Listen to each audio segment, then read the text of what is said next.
இன்றைக்கி நம்ம வீடியோவில் பிரதீப்போட அப்டேட் தான் பார்க்க போகிறோம். அதாவது பிக் பாஸ் 7 ஓட அப்டேட் தான் பார்க்க போகிறோம். ஏன் இதை மாற்றி நான் சொன்னேன் அப்படின்னா, பிக் பாஸ் சீசன் 7னாலே பிரதீப்னு தான் ஆகிடுச்சு போல்.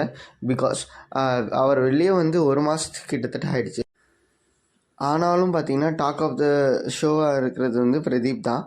அவரை பற்றி எந்த கண்டஸ்டண்ட்டுமே ஷோவுக்குள்ளே பேசாமல் இருந்தாலுமே இங்கேருந்து வெளியே உள்ளே போனவங்க எல்லாருக்கிட்டேயும் கேட்ட ஒரே கேள்வி இதுதான்.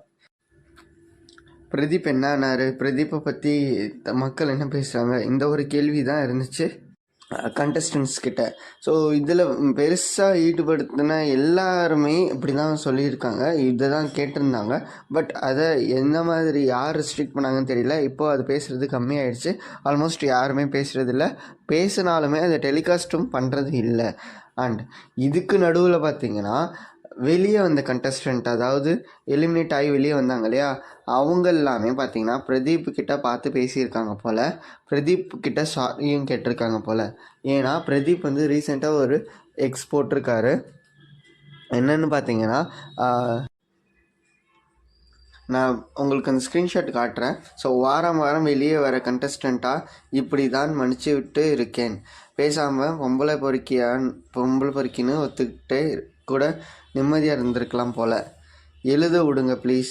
நான் மனசில் வச்சுக்கல, மன்னிச்சிட்டேன்.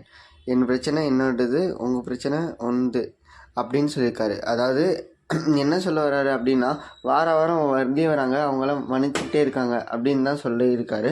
ஸோ இதுலேருந்தே கிளியராக தெரியுது எல்லாருமே அவங்கக்கிட்ட மன்னிப்பு கேட்டுட்ருக்காங்க, நான் எலிமினேட் பண்ணது தப்பு அப்படின்னு சொல்லிட்டு.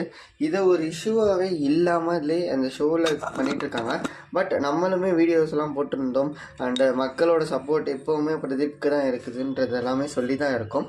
ஆனாலுமே பார்த்திங்கன்னா அந்த ஷோவில் இந்த மாதிரி ஆச்சு. இருந்துமே அந்த ஷோ நடந்துக்கிட்டு தான் இருக்குது. பட் இது எதுவுமே அஃபெக்ட் ஆகலையா பிரதீப்க்குன்னு கேட்டால் அவர் கிட்டத்தட்ட அந்த மாதிரி தான் இருக்கார்.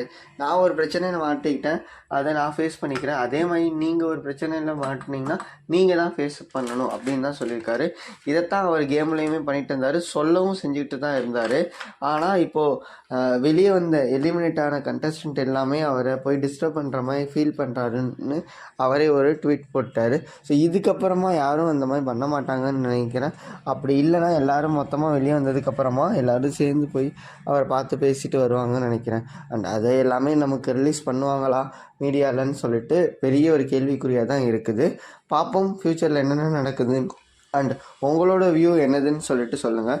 பிரதீப் கிட்ட முன்னாடியே ரெட் கார்டு கொடுத்துருக்கக்கூடாதா, இல்லைனா கொடுத்ததுக்கப்புறமா ரீகால் பண்ணியிருக்கணும், இல்லை இது யாரோட தப்பு, இல்லை ஷோ இப்படி தான் இருக்கும், நம்ம அதை பார்த்துட்டு போயிட்டே இருக்கணுமா, இது எல்லாமே நம்ம ஒத்துக்கணுமா அப்படின்றத உங்கள் ஆன்சரை கமெண்ட் செக்ஷனில் சொல்லுங்கள்.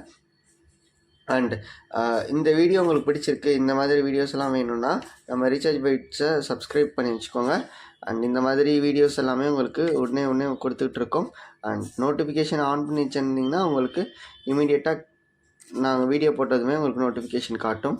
ஸோ அதிலேருந்து நீங்கள் வீடியோ பார்த்துக்கலாம். Thank you guys for your support.